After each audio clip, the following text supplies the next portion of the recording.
আজ বানাবো কাবলি ছোলা আর আলু দিয়ে নিরামিষ তরকারি। তো হ্যালো এভরিওয়ান, আমি কাকুলি।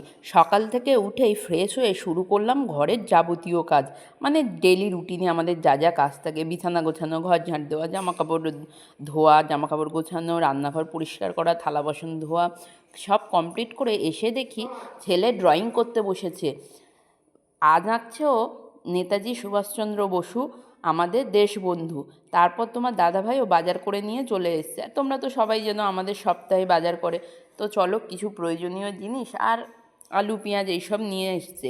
অফ ক্যামেরায় আমি ময়দাটাও মেখে নিয়েছি। চলো এটাকে এখন রেস্টে দিয়ে দিই। তারপর আমি এখন তরকারিটা বসাবো। যেহেতু নিরামিষ তরকারি তাই তোমাদের সাথে আর রান্নাটা শেয়ার করলাম না। রান্নাটাও অফ ক্যামেরায় করে নিয়েছি, নিয়ে দেখো এরকম দেখতে হয়েছে। খেতে কিন্তু বেশ ভালো হয়েছে, সেটা অবশ্য তোমার দাদাভাই বলেছে।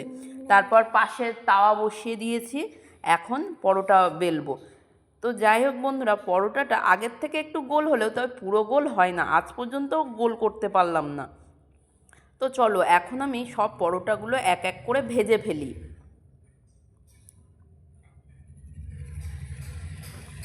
সব পরোটাগুলো ভাজার পর আমরা দুপুরের খাবারটাও সেরে নেব।